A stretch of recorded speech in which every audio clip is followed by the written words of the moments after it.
Ground clearance பார்த்தோம்னா ஒரு ப்ராப்பரான கிரவுண்ட் கிளியரன்ஸ் தான் இந்த வேக்னருக்கு கொடுத்துருக்குறாங்க. 165 கிரவுண்ட் கிளியரன்ஸ் இந்த வேக்னருக்கு கொடுக்குறாங்க. மற்ற வண்டியோட கம்பேர் பண்ணையில் ஒரு பெட்டரான கிரவுண்ட் கிளியரன்ஸ் தான் இந்த வேக்னருக்கு கொடுத்துருக்குறாங்க. வண்டியோட ஏ மற்றும் பி பில்லரில் பாடி கலர்டு டிசைன் தான் கொடுத்துருக்குறாங்க. சி பில்லரில் மட்டும் ஒரு பிளாக் ஃபினிஷ்டு டிசைனிங் கொடுத்துருக்குறாங்க.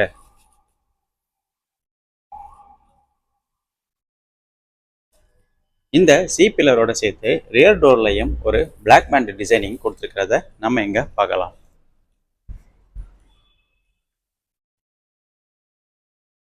பாடி கலர்டு ஓஆர்விஎம் இங்க கொடுத்துருக்காங்க.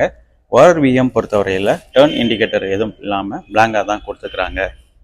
சைடு டர்ன் இண்டிகேட்டர் இங்கே ஃப்ரண்ட் ஃபெண்டரில் பிளேஸ் பண்ணியிருக்கிறாங்க.